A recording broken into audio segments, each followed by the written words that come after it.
नमस्कार दोस्तों, मेरा नाम है हितेश और स्वागत करता हूं आपका आज की इस वीडियो में।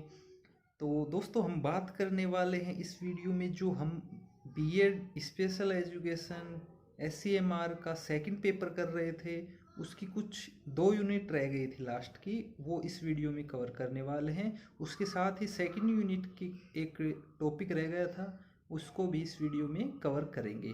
अगर दोस्तों आप हमारे चैनल पे नए हैं तो चैनल को अभी सब्सक्राइब कर लीजिए, क्योंकि ऐसी ही वीडियो चैनल पे आती रहेंगी। और वीडियो के अंत में दोस्तों कमेंट करके ज़रूर बताइएगा कि वीडियो आपको कैसी लगी, अच्छी लगी, बुरी लगी, ठीक ठाक लगी, बट अपना कमेंट ज़रूर कीजिएगा। वीडियो अच्छी लगे तो दोस्तों के साथ सब्सक्राइब शेयर कीजिएगा ताकि उनका भी ज्ञान बढ़े। तो बिना टाइम वेस्ट किए चलिए शुरू करते हैं आज की वीडियो। हाँ जी दोस्तों, अब हम करने वाले हैं बीएड जो सेकेंड ईयर का पेपर है, सेकंड पेपर है अर्ली इंटरवेंशन वाला। उसके अंदर जो सेकंड यूनिट तक हमने कंप्लीट कर लिया था, बट इसके अंदर एक टॉपिक रह गया था जो है मल्टी सेंसरी अप्रोचेज। उसके अंदर काफ़ी सारे अप्रोचेज हैं, तो उनको वो जो टॉपिक बच गया था उसको इसमें कवर करने की एक बार कोशिश कर लेते हैं। मल्टी सेंस होती हैं, आपको पता है, जो अपनी सेंस हैं 5 सेंसेज होती हैं। मल्टी सेंसरी अप्रोच का मतलब कोई भी जो चीज़ सिखाते हैं उसको एक तरीके से ना सिखा के, जैसे अपन फ्लैश कार्ड का यूज करते हैं स्पेशल बच्चों के साथ, तो अपन फ्लैश कार्ड दिखाते हैं, साथ में बोलते भी हैं। और काफ़ी बार जैसे अपन दाल से उसके ऊपर पेस्ट किया होता है तो उसको टच करते, बच्चे की उंगली से टच भी करवाते हैं। तो 3 सेंसेज काम कर रही हैं इसमें, ठीक है। काइनेस्थेटिक हो गया और बच्चा देख भी रहा है, सुन भी रहा है। तो ये अप्रोच भी एक मल्टी सेंसरी अप्रोच है। इसमें बाकी कुछ नहीं है मल्टी सेंसरी अप्रोच में। मेन जो बात थी वो मैंने आपको बता दी, यही बात है, ठीक है। बाकी आप नोट्स हैं को धीरे करके समझ सकते हैं। जो पहली मल्टी सेंसरी अप्रोच है वो आपकी जो दी हुई है वो दी गई है मोंटेसरी मेथड, ठीक है। तो मैडम माया मोंटेसरी के ऊपर क्वेश्चन पूछा जा सकता है कि मोंटेसरी मेथड को किसने दिया, तो आप याद रख सकते हैं मैडम मारिया मोंटेसरी ने। ये इटली के चिवाले में रहती थी, ये डॉक्टरेट वगैरह कर रखी थी। ये सब बातें आप पढ़ सकते हैं, ज़्यादा बड़ी है नहीं, ठीक है। तो उन्होंने 6 वर्ष की आयु से कम के जो बच्चे थे उनको किंडरगार्टन में रखा, उनके साथ बहुत सारे काम किया। तो ये उनकी मैडम माया मोंटेसरी की हिस्ट्री है, ये आप पढ़ सकते हैं। बाकी जो मेन बात थी, जो मोंटेसरी मेथड है उनको 4 भागों में बांटा जा सकता है। पहला sensory training, second training in practical life activities, और तीसरा है मोटर ट्रेनिंग, चौथा है लैंग्वेज एंड अर्थमेटिक टीचिंग। इसका तात्पर्य यह है कि जो माया मोंटेसरी थी, मैडम माया मोंटेसरी थी, उनके अनुसार बच्चों को जब सिखाते हैं तो इन 4 पार्टों की, जो ये पार्ट बताए गए हैं, इनकी ट्रेनिंग दी जानी चाहिए। अब इनको थोड़ा थोड़ा देख लेते हैं। सबसे पहले आता है जो सेंस ट्रेनिंग है। मैडम माया मोंटेसरी के अनुसार उनका ये मानना था कि जो सेंस होती हैं, अपनी ज्ञानेंद्रियाँ होती हैं, वो ज्ञान की प्रवेश द्वार होती हैं। ये सिंपल सी बात है। कुछ भी जो इन्फॉर्मेशन होती है वो हमारी सेंसेज के द्वारा ही अंदर पास ऑन होती है, चाहे वो देख के हो, सुन के हो, टच करके हो, स्मेल करके हो, तो सेंसेज के द्वारा ही पास होती है। सॉरी दोस्तों। तो उन्होंने कहा कि सेंसरी का जो वो है ट्रेनिंग बच्चों के लिए बहुत ज़्यादा इम्पोर्टेंट है। बाकी आप पढ़ सकते हैं, ज़्यादा कुछ इसमें समझाने वाली बात है नहीं। फिर है training in practical life activities. Practical life activities मतलब बच्चों को इस चीज़ की शुरुआत से ही ट्रेनिंग दी जानी चाहिए। जैसे अपने जो खुद के काम, एडीएल काम हो गए, कपड़े उतारना, पहनना, नहाना, खुद के बर्तन साफ करना, जचाना, डाइनिंग टेबल सेट करना, इस प्रकार के जो छोटे मोटे काम होते हैं वो बच्चों से करवाने चाहिए, ठीक है। बाकी इसमें ज़्यादा कुछ है नहीं। मोटर ट्रेनिंग का मतलब है बच्चों को फिजिकल एक्टिविटी शुरुआत से ही करवानी चाहिए ताकि उनकी मोटर ट्रेनिंग होती रहे और चुस्त दुरुस्त बने रहे। उन्होंने इसमें पिरामिड्स की और जो 2 खेल कूद हो गया, जो मोटर एक्टिविटीज़ होती हैं उनकी बहुत ज़्यादा अहमियत बताई है। नेक्स्ट आता है लैंग्वेज एंड अर्थमेटिक टीचिंग का। तो मैडम माया मोंटेसरी का ये मानना था कि जो मोटर डेवलपमेंट होता है, यानी मांसपेशी कुशलता होती है, वो आसानी से विकसित किया जाता है, किया मतलब किया जा सकता है। तो बच्चों को मान लीजिए अपन टीचिंग में ही लें, लर्निंग में लें, तो अगर हम कुछ लिखते हैं, ठीक है, हम मैथ की छोटी इक्वेशन सिखाते हैं, यानी जो बेसिक मैथ होता है, काउंटिंग, छोटे बड़ा, कम ज़्यादा, ये भी अर्थमेटिक के ही अंदर आते हैं। तो इनकी ट्रेनिंग भी अलग अलग तरीके से बच्चों को सिखानी चाहिए। इसके साथ साथ ये जो हमारी फाइन मोटर है, ग्रॉस मोटर है, ये सारी एक्टिविटी फिजिकल के साथ साथ ही आएंगी। मान लीजिए बच्चे में मोटर एक्टिविटीज़ या मोटर कोऑर्डिनेशन नहीं है तो बच्चा लिखने में सक्षम नहीं हो पाएगा, यानी लैंग्वेज अर्थमेटिक में कहीं कहीं डिले हो जाएगा। ठीक है, तो ये आप पढ़ लेना धीरे धीरे। और नेक्स्ट चलते हैं, टीचर का रोल क्या होता है? भाई टीचर ही भगवान होता है, ये समझ लो। ठीक है, आपको पता है टीचर जो छोटे बच्चे होते हैं उनके लिए टीचर ही सब कुछ होता है। अगर टीचर ने ये कह दिया कि दूध नहीं पीना चाहिए तो दूध बच्चे बिल्कुल भी नहीं पिएंगे। ठीक है, अगर टीचर ने ये कह दिया कि दूध पीने से बच्चे स्ट्रोंग बनते हैं तो माँ बाप कोई कुछ भी कहे, बच्चे को टीचर की बात याद रहती है कि दूध पीने से टीचर ने बोला था कि दूध पीने से स्ट्रोंग बनते हैं, तो बच्चे दूध पिएंगे। ठीक है, तो आप बाकी इसको पढ़ सकते हैं।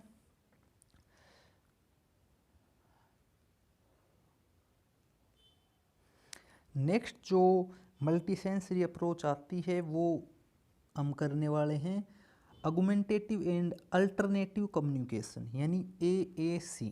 ठीक है, ये जो ऐसे इंडिविजुअल, जो ऐसे लोग हैं जो अपनी कम्युनिकेशन नीड्स के लिए स्पीच पर निर्भर नहीं है, मतलब जिनकी स्पीच नहीं होती, या हम ये कह सकते हैं कि चलो यही बोल लो स्पीच नहीं होती, उनकी आवश्यकताओं को पूरा करता है जो AAC है। मतलब कोई अल्टरनेटिव कम्युनिकेशन सिखाता है जिससे जो व्यक्ति है जो स्पीच नहीं है जिसकी, वो कम्युनिकेशन कर सके। बाकी डेफिनेशन वगैरह आपसे कोई पूछेगा नहीं, बाकी ये आप पढ़ सकते हैं। टाइम का अभाव है, आपको आज ही मुझे जल्दी से करवाना है, तो इसलिए मैं आपको थोड़ा जल्दी जल्दी करवाने की कोशिश कर रहा हूँ। क्लासिफिकेशन ऑफ AAC, इसको 3 ग्रुप में बांटा गया है, अनएडेड, एडेड, कंबाइंड। अनएडेड मतलब बिना किसी सहायता के, बिना, जैसे एडेड मतलब कोई सहायता होती, एडेड में सहायता, कंबाइंड में थोड़ी बहुत सहायता और बिना सहायता के, दोनों से मिक्स। ठीक है, नेक्स्ट जो बात करेंगे अपन VAKT अप्रोच। VAKT मैंने जैसे स्टार्टिंग में एग्जाम्पल दिया था, सबसे पहले VAKT की फुल फॉर्म आ सकती है। तो VAKT मतलब होता है visual, auditory, kinaesthetic, tactile, VAKT। ठीक है, तो VAKT मेथड का मतलब ये होता है कि अगर हम कोई स्किल सिखाते हैं तो बच्चों को विजुअल, ऑडियो, काइनेस्थेटिक और टेक्टाइल तीनों चीज़ों से, विजुअल देख के, ऑडिटरी सुन के, काइनेस्थेटिक मतलब करके, टेक्टाइल टच करके, ठीक है, इन सब से सिखाएं तो वो बच्चा जल्दी सीखने की, मतलब बच्चा जल्दी सीख जाएगा, हम ये मानते हैं। ठीक है, बाकी इसमें भी ज़्यादा कुछ है नहीं, ये भी आप इसको वीडियो की स्पीड कम करके पढ़ना चाहें तो पढ़ सकते हैं।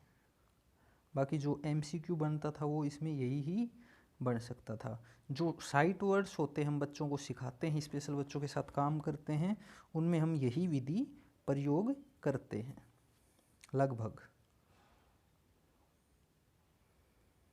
नेक्स्ट है ओर्टनगलिंगम मेथड। इसमें, और ये जो मल्टीसेंसरी अप्रोच है इसका लास्ट मेथड है। ये नाम आ सकता है किसने दिया, तो ये सैमुअल ट्योरी ओर्टन ने दिया था और अन्ना गिलिंगम, इन दोनों ने मिलकर दिया था। ठीक है, बाकी इसमें मुझे लगता नहीं कि कुछ आएगा। यही था कि इसमें जैसे एक्टिविटी दी, प्रोसीजर दिया गया है कि कैसे सिखाते हैं इस विधि में, जैसे दिया गया फ्लैश कार्ड दिखाएगा, 1 लेटर शो करेगा, फिर बच्चा मतलब एजुकेटर उसका नाम बोलेगा, जो सीखने वाला है बच्चा है उसको रिपीट करेगा, जब मास्टर हो जाएगा तो दूसरी उसकी साउंड सिखाएगा। मतलब ये काफ़ी लंबा प्रोसीजर चलने वाला है, तो ये आप पढ़ना चाहें तो पढ़ सकते। मुझे नहीं लगता आप पढ़ेंगे, क्योंकि लास्ट मोमेंट पे ये नोट्स मैं आपको प्रोवाइड करा रहा हूँ। प्रोवाइड तो क्या दोस्तों, आपका रिवीजन मैं चाहता हूँ कि एक बार छोटा थोड़ा रिवीजन हो जाए। बाकी तो आपने जो तैयारी करनी थी वो कर ही चुके होंगे।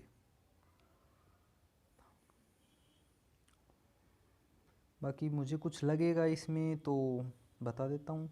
चलो अब बात कर लेते हैं अपन यूनिट 3 की। तो सबसे पहले दोस्तों जो यूनिट 3 है, यूनिट 3 में आपने अगर सिलेबस खोल रखा है तो बात कर लेते हैं। जो 3rd यूनिट है, intervention for mall adaptive behaviour, इसका पहला टॉपिक है definition and types of maladaptive behaviour. ठीक है दोस्तों, तो इसकी अगर बात करें, बाकी ये कुछ चीज़ें हम कुछ हद तक ये चीज़ें हम पढ़ चुके हैं, बाकी पढ़ लेते हैं डेफिनेशन एंड टाइप्स ऑफ। तो डेफिनेशन बता देता हूँ, इंग्लिश में बता देता हूँ, हिंदी में भी समझा दूंगा। मैंने बताया था कि पहले सबसे पहले बिहेवियर का होता है, जिसको हम देख सके, ऑब्जर्व और मेजर कर सके, वो कोई भी एक्टिविटी डेली लाइफ की बिहेवियर होता है। ठीक है, फिर बिहेवियर 2 प्रकार के होते हैं, आपको मैंने बता दिया था। उसके बाद माल अडेप्टिव बिहेवियर जो होता है उसको प्रॉब्लम बिहेवियर भी कहते हैं, काफ़ी चीज़ें आती हैं उसका। अगर हम ये कहें कि कैसे टाइप्स क्या होते हैं, तो उसमें ये आते हैं कि जो सेल्फ इंजीरियस बिहेवियर होता है, टेम्पर टेंड्रम्स होते हैं, रिपीटिटिव जो बिहेवियर होता है वो भी इसी के अंदर टाइप्स में आता है, ओड बिहेवियर हो गया, हाइपर एक्टिव बिहेवियर हो गया, रिबेलियस बिहेवियर हो गया, एंटी सोशल बिहेवियर हो गया, फियर हो गया यानी डर, ये भी एक प्रकार का प्रॉब्लम बिहेवियर है। मैंने आपको काफ़ी बता दिया, एक बार फिर से बता देता हूँ।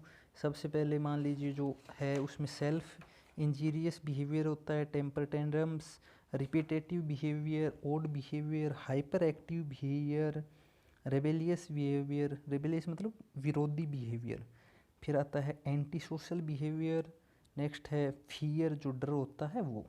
ये टॉपिक आपका कंप्लीट। नेक्स्ट है identification of maladaptive behaviour. तो आइडेंटिफिकेशन के लिए मैंने आपको एबीओ वाले पेपर में बताया था कि स्किल बिहेवियर को आइडेंटिफाई करने की ज़रूरत नहीं पड़ती है, जो प्रॉब्लम बिहेवियर होता है उसको हम किस प्रकार से आइडेंटिफाई करते हैं। तो उसके लिए मैंने बताया था कि या तो कोई बिहेवियर ऐसा हो जो सेल्फ इंजीरियस बिहेवियर हो खुद के लिए, या फिर दूसरा है दूसरों के लिए हार्मफुल हो, तीसरी अगर बात करते हैं जो ऐसा कोई बिहेवियर जो लर्निंग को डिस्टर्ब करता है, ऐसा बिहेवियर है तो उसको हम उसी में काउंट करेंगे। नेक्स्ट अगर बात करें तो नेक्स्ट ये है कि जो पढ़ाई में यानी लर्निंग में डिस्टरबेंस करे, ऐसा अगर कोई बिहेवियर है तो हम उसको भी इसमें काउंट करते हैं। और लास्ट है जो एज अनअप्रोप्रिएट बिहेवियर होता है, जो सोशली अनएक्सपेक्टेबल बिहेवियर होता है, वो भी हम इसी में माल अडेप्टिव बिहेवियर में काउंट करते हैं। सॉरी। तीसरा टॉपिक है आपका functional analysis and behaviour modification techniques. ठीक है, तो जो दोस्तों हम एबीए के पेपर में पढ़ चुके हैं फंक्शनल एनालिसिस, एबीसी मॉडल वगैरह, वो सब कुछ इसी में आएगा। ठीक है, आपको बता देता हूँ वो सब कुछ फंक्शनल एनालिसिस इसी में आएगा। बिहेवियर मॉडिफिकेशन की जो टेक्निक्स थी हमने पढ़ी थी, ग्रुप सेटिंग में कैसे यूज करते हैं, एबीए में बहुत सारी टेक्निक्स पढ़ी थी, वो सारी चीज़ इसी में आएंगी। अब बात कर लेते हैं जो अगला टॉपिक है वो है कोग्निटिव बिहेवियर टेक्निक्स, CBT। ठीक है, उससे पहले एक बार बात कर लेते हैं, इससे नेक्स्ट टॉपिक है management of mall adaptive behaviour at home, school, parental counselling, individual, group and community. तो इसको भी हमने दोस्तों एबीए वाले पेपर में कर लिया। जो माल एडेप्टिव बिहेवियर है इसको मैनेज कैसे करेंगे, एबीए का पेपर एक्चुअली है इसी के लिए। ठीक है, जो माल एडेप्टिव बिहेवियर होता है उसको जो कौन सी टेक्निक लगाकर मैनेज करेंगे, ये सब कुछ लिखना है। जैसे टाइम आउट लगाना है, रिस्पॉन्स कॉस्ट लगाना है, ये सारी चीज़ें हम उसी में कवर करेंगे, तो ये आपका टॉपिक भी हो जाएगा। अब जो आपका बचता है ये है कोग्निटिव बिहेवियर टेक्निक, CBT। ठीक है, तो CBT अब देख लेते हैं। जो सीबीटी है दोस्तों, ये अप्रोच जो मेंटल प्रोसेस होती है उस यानी प्रॉब्लम सॉल्व यानी दिमाग की जो कार्रवाई होती है, दिमाग से कोग्नेटिव का मतलब यही होता है कि जो दिमाग की प्रोसेस होती है उसके साथ डील करती है। ठीक है, इसमें और कुछ ज़्यादा है नहीं, मतलब कोग्नेटिव में। इसके बाद में आगे जो इसकी कुछ आता है वो मैं बता देता हूँ। ये आप इनका जन्म किसने दिया, ये सारी चीज़ें पढ़ सकते हो।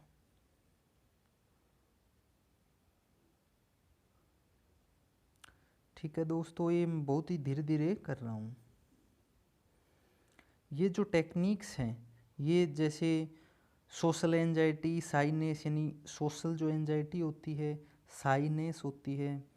कई बच्चे होते हैं ना जिनको शर्म आने लग जाती है, ज़्यादा भीड़ को देखकर घबरा जाते हैं, ज़्यादा सोशल नहीं होते, या जर्नल एंजाइटी या पैनिक, डर जाते हैं कोई सिचुएशन देख के, डिप्रेशन में होते हैं, चिंतित, बहुत ज़्यादा चिंतित होते हैं। फोबिया, ओसीडी होता है, फोबिया किसी स्पेसिफिक वस्तु से डर लग जाना।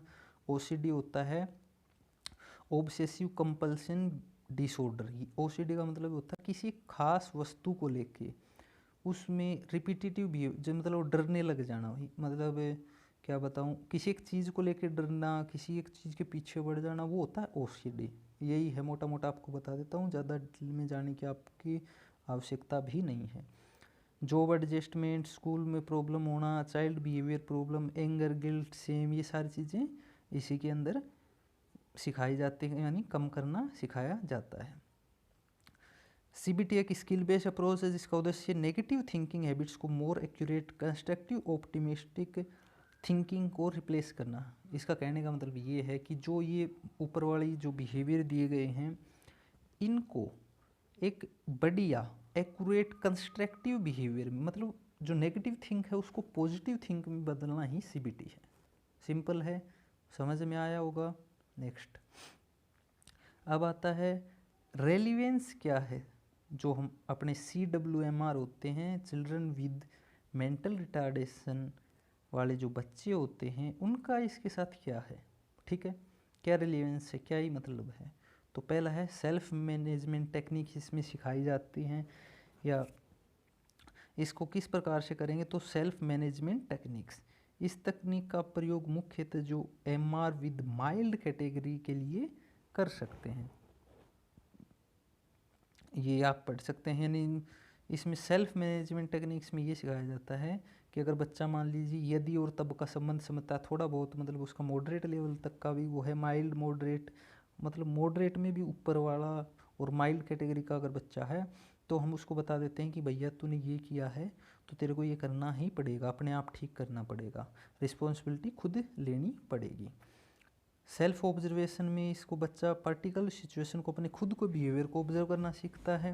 यानी उसको खुद को ये कहा जाता है कि भाई खुद देखना तो क्या गलती करे, ठीक है, और उस चीज़ को देख के दोबारा सुधार करना, दोबारा किसी चीज़ में लिख लेना, वो बच्चे के ऊपर डिपेंड करता है। भाई लिख के देखना कि तूने क्या क्या गलती की है, ये सब चीज़ें इसमें आ जाएंगी, ज़्यादा कुछ नहीं है, आप पढ़ सकते हैं बाकी।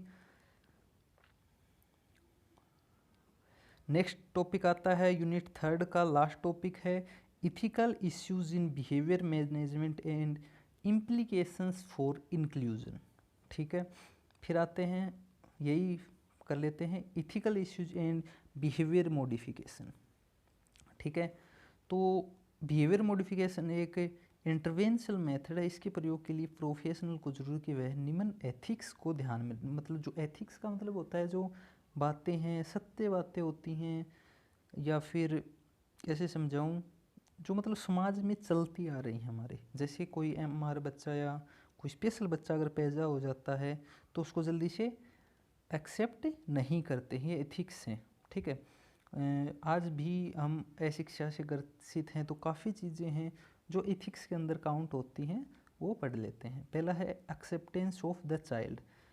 तो ये ध्यान रखना है जो भी प्रोफेशनल इस फील्ड में काम करते हैं कि वो जिसके साथ भी काम कर रहा है, ठीक है, उनके पेरेंट्स को समाज में ये सिखाए, ठीक है, कि जो प्रॉब्लम है वो बच्चे में नहीं है, हम ये कह देते हैं बीमारी है, बीमारी नहीं है। ये कंडीशन है, कंडीशन किसी के साथ भी हो सकती है। कंडीशन का मतलब ये होता है, मान लीजिए आपके पास 4G फ़ोन है बट आप इंटरनेट एक्सेस नहीं कर पा रहे हैं, क्यों? क्योंकि आपके पास इंटरनेट पैक नहीं है, वो उसके साथ कंडीशन जुड़ जाती है, ठीक है।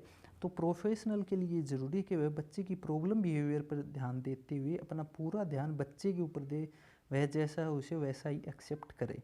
ये ही जो है वो पेरेंट्स के ऊपर भी लागू होती है बात, कि बच्चे को एक्सेप्ट करे। नेक्स्ट बात कर लेते हैं कॉन्फिडेंशियलिटी। कॉन्फिडेंशियलिटी का मतलब होता है, हमारी फील्ड में ये सिखाया जाता है पहले ही दिन कि जो भी हम काम करेंगे वो कॉन्फिडेंशियल होता है। प्रोफेशनल फील्ड में जितने भी वर्क करते हैं, वो जो बच्चे की किसी भी प्रकार की सूचनाएं होती हैं, केस हिस्ट्री होती है, सभी कॉन्फिडेंशियल होते हैं, मतलब किसी के साथ शेयर नहीं कर सकते हैं। सिस्टमेटिक प्लानिंग, जो भी हम बच्चे के साथ काम करते हैं उसका एक सिस्टमेटिक प्लानिंग करना बहुत ही ज़रूरी है, डॉक्यूमेंटेशन वगैरह सब कुछ करना बहुत ज़रूरी है, ठीक है।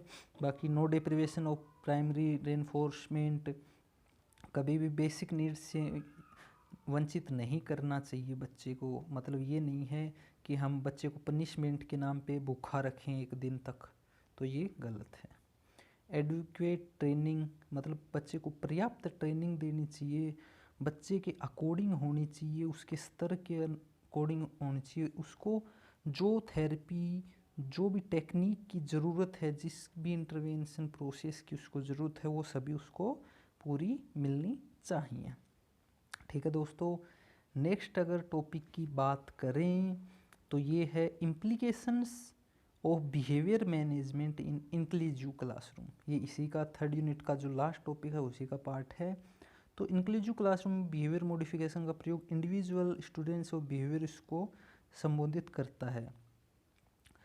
एक दूसरे के लिए किए गए समान बिहेवियर एक्सपीरियंस समान लेकर चल, जब प्रत्येक स्पेशल बच्चे को नहीं करना चाहिए। तो दोस्तों इसका जो कहने का मतलब है वो ये है कि जो नॉर्मल क्लासरूम होता है उसमें सभी जो जनरल टीचर होता है वो सभी बच्चों से एक जैसे व्यवहार की एक्सपेक्टेशंस करता है, बट वो पॉसिबल नहीं है, ठीक है। तो उसके लिए हमें कुछ स्टेप्स को ध्यान में रखना चाहिए कि जो स्पेशल टीचर है उसको स्पेशल बच्चे के साथ कैसे डील करना चाहिए, ठीक है। तो creating a positive classroom environment create करना ताकि उस बच्चे को कुछ अलग फील ना हो। मेकिंग इन्वायरमेंटल चेंजेस, अगर इन्वायरमेंट में कुछ चेंज कर रहे हैं तो बच्चे को बताना चाहिए। बच्चा, क्योंकि स्पेशल जो बच्चा होता है वो जल्दी से भी अडेप्ट नहीं कर पाता है। बाकी आप पढ़ सकते हैं, ज़्यादा गहराई वाला है नहीं। फिर तीसरा है assessing the behavioural needs of the student. बच्चों की जो बिहेवियरल नीड्स हैं, बिहेवियर असेसमेंट जो होती है उसको करना चाहिए। उसकी जो प्रॉब्लम होती है उसको कम करने के लिए जो हेल्पफुल स्टेप्स होते हैं वो बच्चे के साथ, उसके साथ प्रॉम्प्ट वगैरह लगा के या फिर जो चीज़ें मतलब ज़रूरत होती हैं वो ध्यान में देनी चाहिए। बाकी दोस्तों आप पढ़ लेना। Using behaviour modification correctly, behaviour modification की जो ट्रेनिंग है उसको करेक्टली हमें सीखना चाहिए। अब दोस्तों हम बात करते हैं फोर्थ यूनिट के टॉपिक, फोर्थ यूनिट के fourth topic yoga and play therapy, ठीक है दोस्तों। इसमें डेफिनेशन, ऑब्जेक्टिव, स्कोप और इंटरवेंशन जितने भी हैं, occupational therapy, physiotherapy, speech therapy, yoga, therapeutic intervention, इन सब में यही पूछा गया है, ऑब्जेक्टिव, डेफिनेशन, स्कोप और इंटरवेंशन। तो इसकी डेफिनेशन तो मे भी आने वाली है नहीं, आए तो आप पढ़ सकते हैं, ज़्यादा कुछ है नहीं। योग का महत्व आपको पता ही है, इसको आप बना के लिख सकते हैं। योग जीवन में अपने को क्या क्या फ़ायदे देता है, मानसिक रूप से, नैतिक रूप से, शारीरिक रूप से और भावनात्मक रूप से, सभी तरह से अपने को योग महत्व देता है या फ़ायदा पहुंचाता है। तो वही है, शारीरिक महत्व क्या है योग का आप बना के लिख सकते हैं, मानसिक महत्व क्या है, नैतिक महत्व, सामाजिक महत्व, आध्यात्मिक महत्व क्या है। ये कुछ ज़्यादा पॉइंट करवाने वाले हैं नहीं, तो ये आपका टॉपिक ऐसे ही हो जाता है। नेक्स्ट आती है ऑक्यूपेशनल थेरेपी, ठीक है। ऑक्यूपेशनल थेरेपी का मतलब ये होता है कि जो इसमें अलग होता है कहीं ना कहीं जो अपनी ओटी है वो बहुत ही महत्वपूर्ण होती है, क्योंकि स्टार्टिंग में जब बच्चा होता है वहाँ ओटी स्पेशल एजुकेशन की बजाय ऑक्यूपेशनल थेरेपी बहुत ज़्यादा काम में आती है। मतलब बच्चे की जो स्किल हैं उनको उसकी नॉर्मल एज के जो होते हैं, मतलब उसका जो कार्यमान है उसको बढ़ाते हैं ऑक्यूपेशनल थेरेपी में, ठीक है। मतलब उसकी जो प्रोडक्टिविटी है, मतलब एक तरीके से अगर अर्ली इंटरवेंशन में पता चल जाता है कि बच्चे की मसल टोन कम है तो उसी के ऊपर काम किया जाता है। मान लीजिए बच्चे का एक हाथ वीक है, स्ट्रोंग नहीं है, उसमें मान लीजिए पावर ही नहीं है, वो बच्चा अपना उठा नहीं पा रहा, तो उसके ऊपर ऑक्यूपेशनल थेरेपी काम करती है, उस चीज़ की प्रोडक्टिविटी, उस चीज़ की क्षमता बढ़ाने में लग जाती है, ठीक है। बाकी आप पढ़ ले, ज़्यादा कुछ नहीं है। ओटी का स्कोप वगैरह वही है, मतलब कहाँ कहाँ काम होता है ओटी का। ओटी का सब जगह काम होता है, स्कूल हो, सेंटर हो, हॉस्पिटल्स वगैरह में तो बहुत ज़्यादा होता है, स्पेशल स्कूल्स में, सेंटर्स में भी होता है। और अब आते हैं एम्स क्या है, ऑब्जेक्टिव क्या है। तो ऑब्जेक्टिव वही हैं जो आवश्यक कार्यों को संपन्न करने की क्षमता जो होती है उसको बढ़ावा देना। ओटी बच्चे से लेकर जो बुजुर्ग होते हैं सब के लिए काम करती है। ओटी के अंदर बहुत सारे वो होता है, मान लीजिए आपको एग्जांपल देता हूँ, अगर आपके पैर में मोच भी लग जाती है तो वहाँ भी ओटी काम आ सकता है, ठीक है। बाकी आप पढ़ लें, ज़्यादा कुछ नोट्स में है।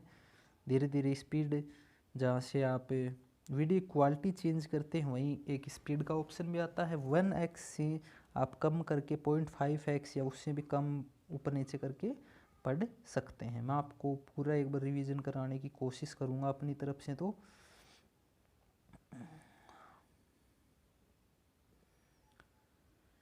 ये कुछ नहीं है। मोडिलिटी जो ओटी होता है कहाँ करवा सकते हैं, क्या क्या जो अडेप्टेशन वगैरह होती हैं, बाकी कुछ है नहीं। स्प्लिंट वगैरह आपने पढ़ी रखे होंगे, ये ज़्यादा इंटरवेंशन वगैरह आपको पढ़ने की ज़रूरत नहीं है। एक्टिविटी आपको पता ही है ओटी में क्या होती है। ग्रोस मोटर एक्टिविटी में वॉकिंग होता है, ये बच्चे के ऊपर डिपेंड करता है बच्चे की क्या कंडीशन है। ये सारी चीज़ें ओटी में ही आती हैं, walking, running, jumping, speaking, skipping वगैरह। फाइन मीटर की जो बिट्स वगैरह डाल रही है ओटी की ही एक्टिविटी, हाई एंड कोऑर्डिनेशन वगैरह की। बट स्पेशल एजुकेटर का जो आपका कोर्स है इसमें आपको ये सब चीज़ें सिखाई जाती हैं। ये एक्चुअल में जो चीज़ें हैं ये ऑक्यूपेशनल थेरेपिस्ट करवाते हैं, ठीक है। आर्ट क्राफ्ट ये सारी चीज़ें उसी में आ जाती हैं। नेक्स्ट जो आपका दोस्तों टॉपिक है वो है, नेक्स्ट टॉपिक है दोस्तों, इसी जो यूनिट है उसमें स्पीच थेरेपी वही पूछा गया है। डेफिनेशन इसमें एक्चुअली नोट्स में नहीं है तो मैं बाहर से बता देता हूँ। इसमें पूछा गया है definition, objective, scope, types of speech, language, hearing disorder, intervention, ये सारी चीज़ें पूछी गई हैं। तो डेफिनेशन वगैरह तो आप जानते होंगे कि अगर कोई बच्चा स्पीच प्रॉब्लम में है तो उसका असेस जो होता है वो आप कर सकते हैं, बुलवा के देखना, जो व्यंजन वगैरह हैं उनका वो जो अभ्यास होता है वो, और भी काफ़ी जो एक टूल भी आता है जो पीडियाट्रिक्स वगैरह देखते हैं, स्पीच थेरेपिस्ट के पास होता है, उनसे आप लगा सकते हैं पता। फिर सबसे पहले दोस्तों स्पीच की टाइप देख लेते हैं। टाइप दो होते हैं, नॉर्मल स्पीच और अब नॉर्मल स्पीच, ठीक है। नॉर्मल स्पीच मतलब अपनी जो एज है, जेंडर है, social economy status, education level के आधार पर अगर बोल लेता है बच्चा, उसके अकॉर्डिंग बातचीत करता है तो नॉर्मल स्पीच है, और जब नहीं करता है तो अब नॉर्मल स्पीच है, ठीक है। सबसे पहले स्पीच डेवलप होती है, उसके ऊपर लैंग्वेज आती है, और लैंग्वेज जब बच्चे में डेवलप हो जाती है तो फिर आता है कम्युनिकेशन, ठीक है। फिर इसमें एक चीज़ और पूछी गई है कि ऑब्जेक्टिव्स क्या है। तो दोस्तों ऑब्जेक्टिव का मतलब क्या मेन उद्देश्य है। मेन उद्देश्य इसका यही है कि कम्युनिकेशन, संचार, कम्युनिकेशन को इम्प्रूव करना, ठीक है। और जब कम्युनिकेशन इम्प्रूव हो जाता है, स्पीच थेरेपी से एक ये भी होता है बच्चों की सांस लेने के अभ्यास में जो फ्लुएंसी होती है उसमें अगर धीरे धीरे सुधार करते हैं तो भी कम्युनिकेशन इम्प्रूव होता है। तो काफ़ी सारी चीज़ें हैं जो इसके अंदर इम्प्रूव होती हैं। फोनोलॉजी, मॉर्फोलॉजी, ये सारी चीज़ें मतलब हैं, हो जाती हैं। अब पूछा गया स्पीच थेरेपी का स्कोप कहाँ कहाँ है, तो वही है स्कूल्स में, स्पेशल जो सेंटर होते हैं उनमें, हॉस्पिटल में, डॉक्टर के रूप में, रिहेबिलिटेशन जो सेंटर होते हैं, और मतलब कहीं भी जिन यहाँ ज़रूरत होती है वो आप इसका स्कोप में लिख सकते हैं, ज़्यादा बड़ी बात है नहीं। अब आता है टाइप्स एंड, क्या कहाँ गया, हाँ, हियरिंग जो डिसऑर्डर्स हैं, स्पीच एंड लैंग्वेज डिसऑर्डर हैं, वो क्या क्या हैं, ठीक है। तो वो काफ़ी सारे हैं, तो वो एक बार मैं जल्दी जल्दी आपको बता देता हूँ। ये हैं सारे स्पीच एंड लैंग्वेज डिसऑर्डर्स। तो पहला है प्रोडक्शन ऑफ स्पीच साउंड, मान लीजिए स्वर व्यंजन जो होते हैं इनमें प्रॉब्लम होना। नेक्स्ट है उच्चारण में प्रॉब्लम, लिखने में, बोलने में, जो आर्टिकुलेशन डिसऑर्डर जिसको बोलते हैं। फिर आता है स्पीच का पैटेकोन, यानी भाषा को व्यक्त न कर पाना ढंग से। फिर आता है problem in structure of language. फिर आता है सोडा डिसऑर्डर, सोडा मतलब स्पीच साउंड एरर, ठीक है। नेक्स्ट सोडा का मतलब होता है S for substitution, O for omissions, D for destitution, A for additions, ठीक है। एडीडी होता है अटेंशन डिफिशिएंट डिसऑर्डर, फ्लुएंसी में भी कठिनाई हो सकती है।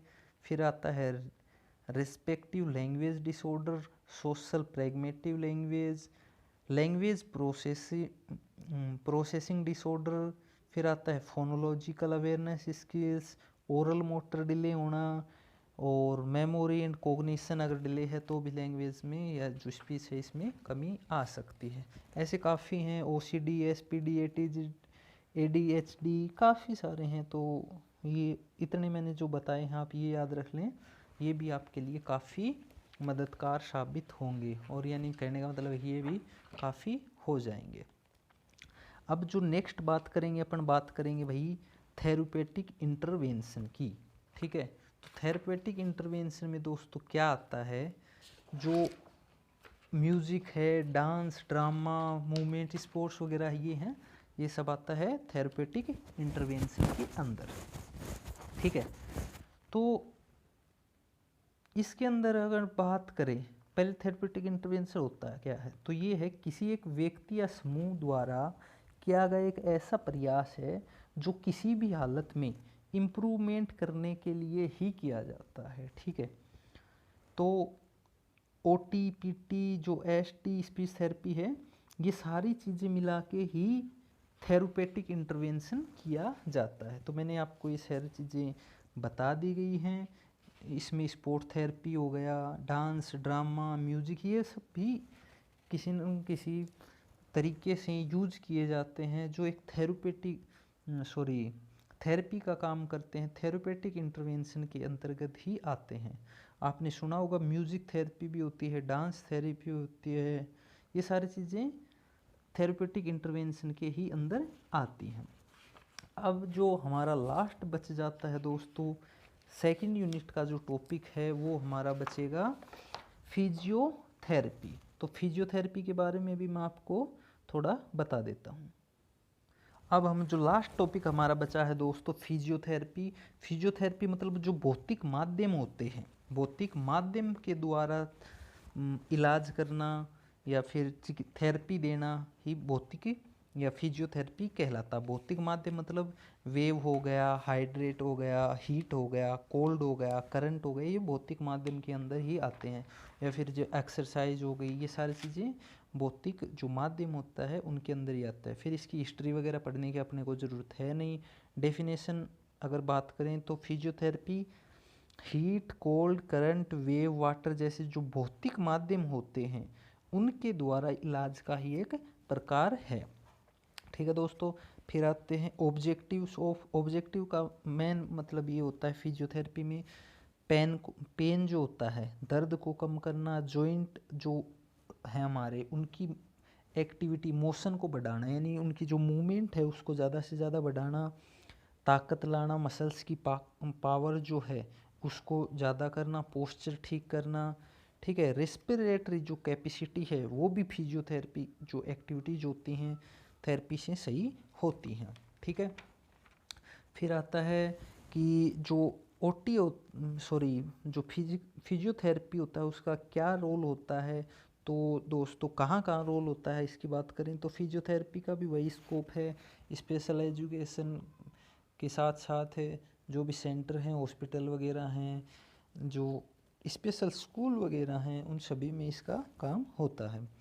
फिर इसके अंदर फिजियोथेरेपी के अंदर कौन कौन सी एक्सरसाइजेज वगैरह, थेरेपी वगैरह, टेक्निक्स वगैरह आती हैं। तो इसके अंदर बाथ हो गया, पोस्चर वाल हो गया, gait training, balance training, coordination training हो गया, पोस्चरल डेराइनेज टेक्निक्स हो गया, और पीएनएफ वगैरह हो गया। ये सारी चीज़ें मतलब हैं इसके अंदर ही आती हैं। बाकी आपने इतना काफ़ी कुछ पढ़ रखा है तो आपको में भी पता होना चाहिए। तो जो आप अगर आप दोस्तों आप अपना सिलेबस लेके बैठे हैं तो 4th यूनिट के अंदर जो थेरेपेटिक इंटरवेंशन था ये एक दूसरे से कहीं ना कहीं रिलेटेड है। आपको बस पता होना चाहिए ऑक्यूपेशनल थेरेपी क्या होता है, फिजियोथेरेपी क्या होता है, स्पीच थेरेपी क्या होता है, योगा एंड प्ले थेरेपी वगैरह क्या होता है, और थेरेपेटिक इंटरवेंशन क्या होता है। यानी इसमें जो सारी म्यूजिक, डांस वगैरह सारी जो आती हैं वो सारी मिला के ये थेरेपेटिक इंटरवेंशन बनता है।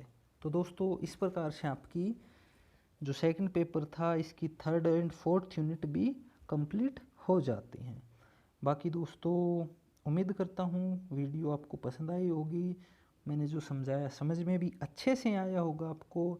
और वीडियो के लास्ट में दोस्तों इतना कहूँगा कि कमेंट करके ज़रूर बताइएगा कि आपको वीडियो कैसी लगी। ठीक लगी तो ठीक लगी, बेकार लगी तो बेकार लिख दीजिए, बट कमेंट ज़रूर कीजिए कि आपको वीडियो कैसी लगी। और अपने साथियों के साथ शेयर अवश्य कीजिएगा, क्योंकि दोस्तों ज्ञान सिर्फ बांटने से ही बढ़ता है। तो अगली वीडियो तक दोस्तों पढ़ते रहिए, खुश रहिए, मुस्कुराते रहिए। Take care, bye bye.